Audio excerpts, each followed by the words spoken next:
करण राधा हो, करण राधा हो, ऐनी सुन के तोहरो नाम।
संग्राम में कर्ण के बाण लाग गई बा, धरती पर गिर गई बारे। कर्ण के बंध के देख करके भगवान कन्हैया रोता रहे, आंख से आंसू झरझर झरझर गिरता। अर्जुन जी कहे कि सरकार, विरोधी जब हारेला तो मिठाई बटाला, ढोल पिटाला। आज कर्ण के बंध देख करके रो तरीका है।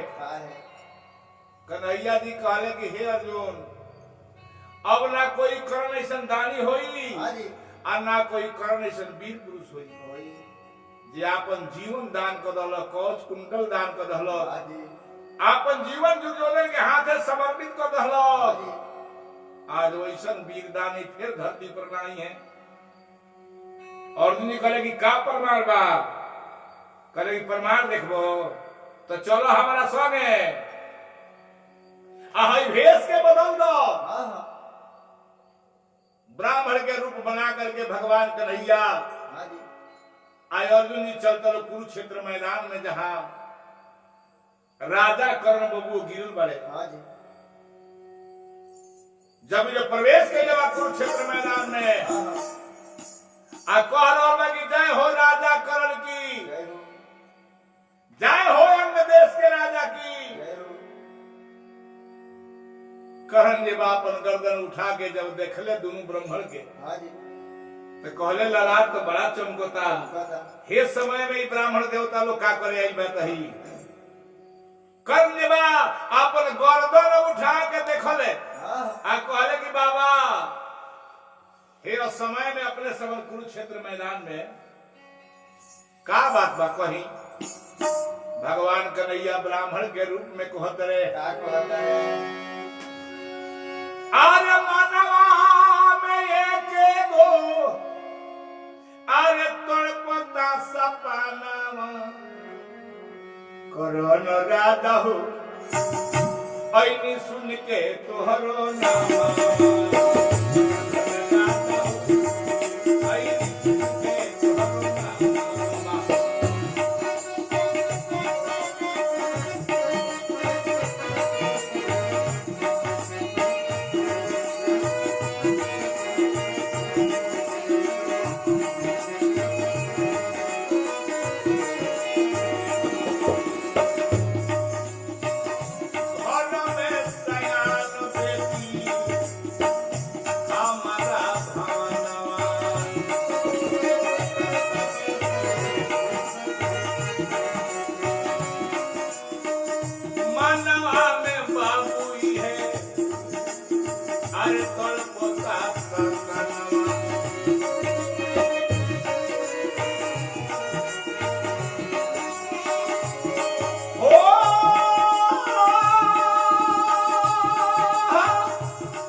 कहलो कि घर में एगो जवान बेटी बिया राजा करण आ हम बहुत दिन से ई संकल्प कर रही हो कि अंग देश के राजा करण से सोना लेके अपना बेटी के कन्यादान कर दे। लेकिन उस सारा सपना हमारे मन में टूट गई। आज बाण से जिया पर तू सुतल बड़ो, बेटी के बियाह तो हमारा हो जाई, लेकिन हे राजा जब संकल्पित रहनी है वो बात अधूरा हो गई। करण राजा मुस्कुराइले कहले कि बाबा चिंता मत करी, हमारे आरजू विनती मानी। कहले कि बोलो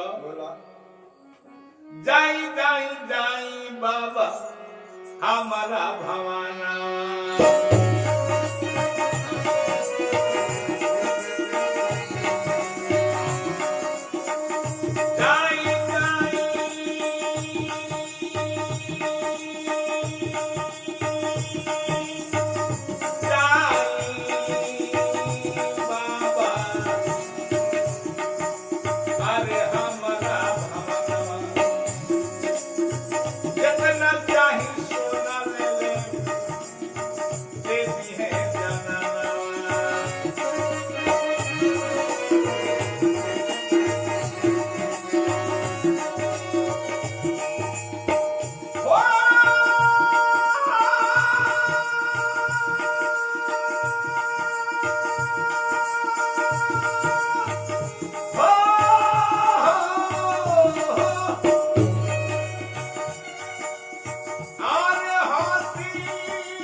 हम अंग देश के राजा हैं, हमार पत्नी बारी और वह कहे के कुछो नहीं है, खाली कहे कि सोना हमरा चाहे कन्यादान के, जितना सोना लागी कुंटल लागी वो ले ले, लेकिन बेटी के बियाह खुशी से करो। तनको चिंता के बात नहीं थे। अर्जुन जी पीछे बढ़े, भगवान कन्हैया साधु बन के, पंडित बन के आगे बढ़े। कन्हैया जी कहले राजा करान सुना, हम न टहलुआ तोहार जायब तोहर घरावा,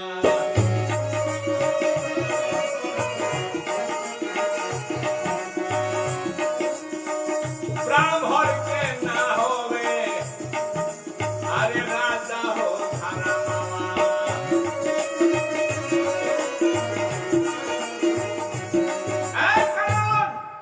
ई ब्राह्मण के धर्म ना आके तू जहाँ कहबत हम चल जाए, ये तो हम जनावे वही हो। अगर तोहरा लगे सोना हो गए तो दे दो, और ना तो ब्राह्मण के तो सूरज उगेले तहाँ से डूबेले तहाँ तक होइले हो, कहीं से भीख मांग के अपना बेटी के बियाह कर ले। तब राजा करण के मन में ये बात खटकल कि रे दादा ये साधारण बाबा नहीं खा, आई साधारण लोग नहीं के कहले कि बाबा एगो हमरा पर कृपा करी। कहले कि कौन कृपा बोलो?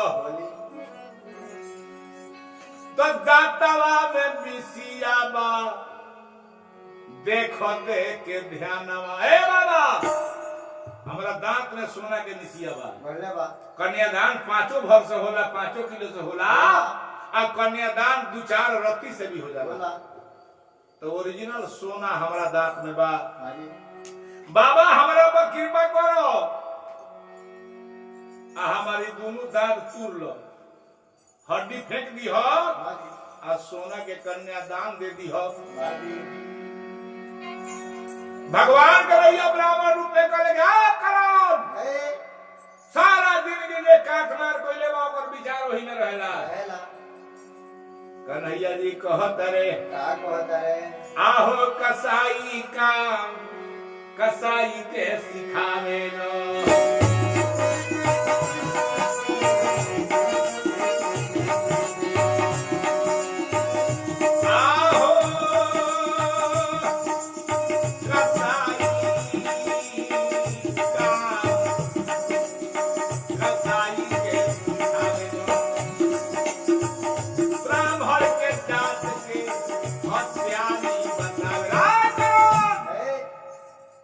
जीवन भर के काट मार बबुओ कैले बा वही में कर मन बसेला। अब हम ब्राह्मणों के तुहार जीते जीव में दांत तुरी राख है अपन दान। तारा ये दान से हमरा कोनो जरूरत नहीं खे। हम अपना मुड़ी परी पराचित ना रोको। करण रोवे लगल कहता रोता रे राजा का कोई रे विधाता रोता रे राजा का कोई रे विधाता। ऐसा समैया रे आई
हे समय में ब्राह्मण के बात करता अब दोसर कुछ हमारे लगे बाना कर्ण राजा कहले कि बाबा अपने जाई मत एगो काम करी करे। कौन काम?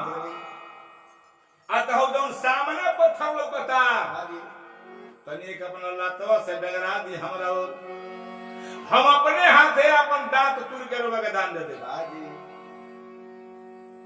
कन्हैया जी ब्राह्मण के रूप में कहले बाबू आए करण दान लेवे में तरह से नौकरी बजावे नहीं किया समझ गए कि तुहार दान हमरा ना मिली। कहले कि बाबा ठहर जाई जीवन में कर्ण के दुआरी ना नहीं खे भइल आलो ना होई। कर्ण लागल घुस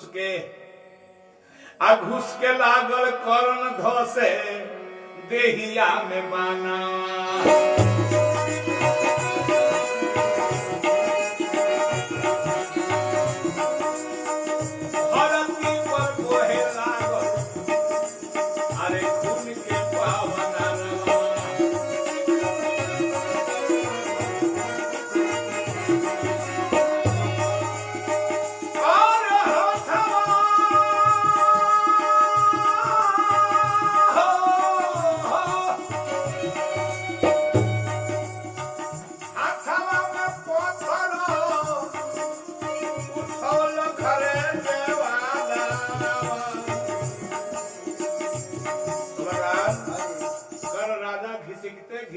जाके पत्थर उठा ले शरीर में और तीर के बाद घर्षण से धसता जौन खून बहल बंद हो गई वो बहे लागल लेकिन कर्ण पत्थर के उठा ले उठा करके कर्ण राजा बाया हाथ से अपन ओठ दबा के और दाहिना हाथ से चहने की अब दांत तूर दी तले का भाई कहाँ पे लगली धरती लागल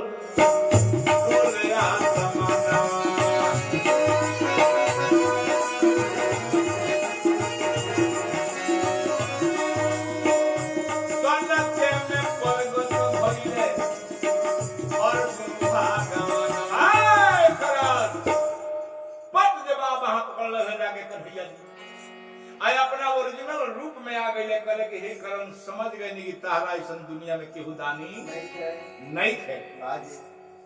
क्षमा करो हे राजा करण, हे वीर करण, तू धन्यवाद। करण राजा कहले कि हो भाग्य हमार जे प्राण निकले के बेरा तक लेना और दर्शन हो गए। कन्हैया जी कहले ऐसा ना हो, कुछ मांगो हमरा से कि हमरो मन के जलानी कटो। कहले कि हे प्रभु आखिरी तक ले जरा दर्शन घनश्याम से हो रहल बा, अब दुनिया में दोसर हमरा का चाहिए बताई। कहले कुछो मांगो। कर्ण कहले कि जो मांगे तुम दे देबो। कहले एकदम पक्का। तो हे सरकार हमरा के इहे दे दी। कौन जी? अब तक कन्हैया जी हो हमार छूटता बनानवा, अपने हाथ जला दी हो मोहन हमर तनवा। कन्हैया जी अब तो हम प्राण किया गए, लेकिन तारा के इतने भाव सौंपतन जे हमार शरीर तू अपने जरा दी हो। लेकिन वो जगह जरावे के बाद जहां कोई लाश जरावल ना होके, स्वच्छ धरती होके। कन्हैया जी के आंख से आंसू गिरता है, करण रोत रे। आ कहले कि जा करण हम वही तरह करम जो तुम्हारी इच्छा बा। आ इतने कह के करण के प्राण छूट गई। कर्ण जवाब सुधाम के चल गईले। आ कन्हैया जी करण के शरीर के अपना कंधा पर उठा ले आओ मृत लाश के लेकर के लगले धरती तलाश करे जे कहा वैसा धरती भेटाई जहां कहियो कोई जरल नहीं के हरावल नहीं के। रोवत रे कन्हैया जी आ धरती के खोजत रे। यही पर एगो भाव लागल बबू हम व्यास रामचंद्र शर्मा। अब हमरा के व्यास लोग सब ना गावता अन्ना अभी भेटाई। विशेष करके हम भजन गाइले व्यासे लोग खतरा कि ये चीज के रोबा समझ में सुन के जिंदा राखी गाई आ समझी। शरीर के कान पर लेकर के भगवान कन्हैया करण के आ साथे साथे अर्जुन जी घूमत लो धरती खोजत लो। कन्हैया जी रोवत रहे। यही पर एगो भाव बबू आरे कान पर करण के लेके घूमेले मुरारी,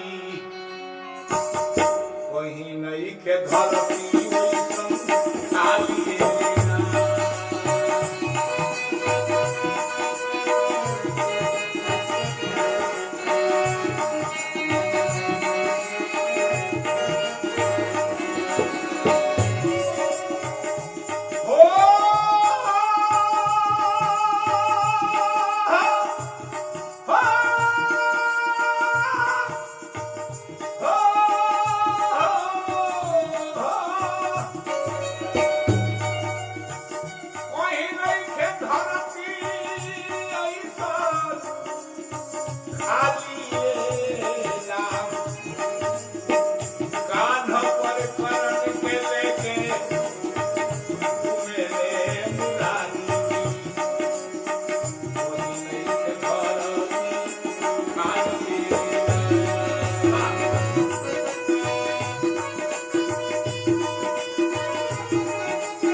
जहां लाश दफनावल हलावल ना रहे। कन्हैया जी सोचले कि अब एगो भक्त के बात कैसे रखी हम तो कहले बानी कि वो जगह जलाए जहां कोई ना जरूर होखे। पहले है का कन्हैया जी बाया हाथवा के तरजनिया बढ़वले वही पर चितावा सजौले बाया हाथवा मर्दनिया बढ़वले और वही पर चितावा सजौले कहिना हाथवा से अगिया लगौले कहिना हाथवा से अगिया लगौले अपने मकोरण के जरावले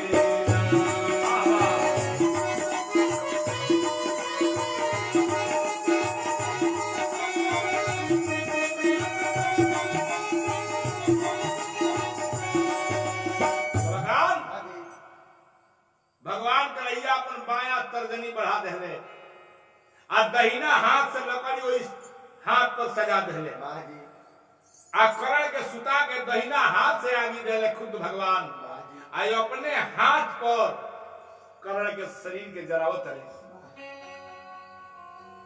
करण के शरीर जर रहल बा कन्हैया जी रोवत रहे आखिरी गीत के अंतरा में बबू हम व्यास रामचंद्र शर्मा ई सब गीत प्रसंग दिवा हम लिखी ले स्वयं के गाई ले आरवरण के सेवा में भेजाई ले लेकिन भैया गीत लिखे में गाँव में बड़ा परिश्रम बा और वो सब सुनत आनी तो पूरा सुनी धार्मिक चीज बा और लाइक करी सब्सक्राइब करी तब कोई कलाकार का हौसला बढ़ी कलाकार बंधु लोग सभी हमार रिक्वेस्ट बा कि ऐसा ऐसा चीज रोवलनी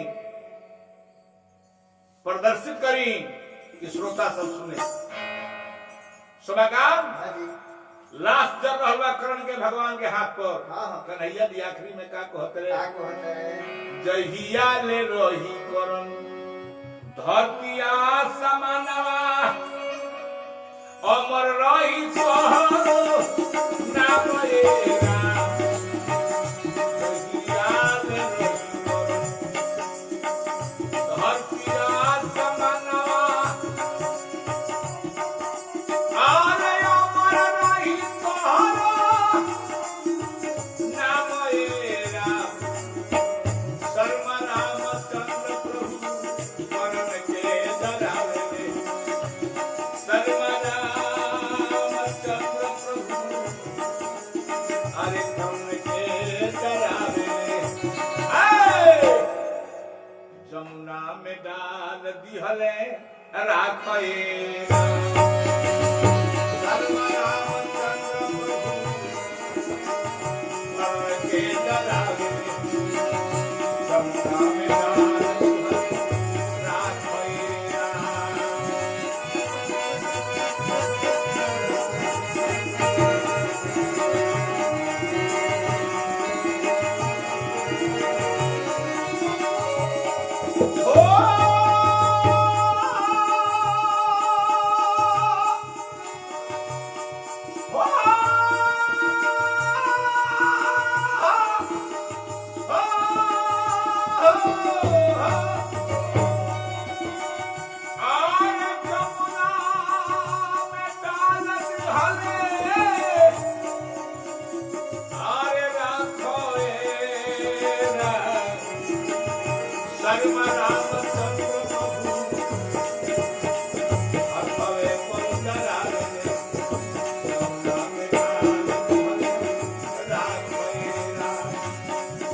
Sarma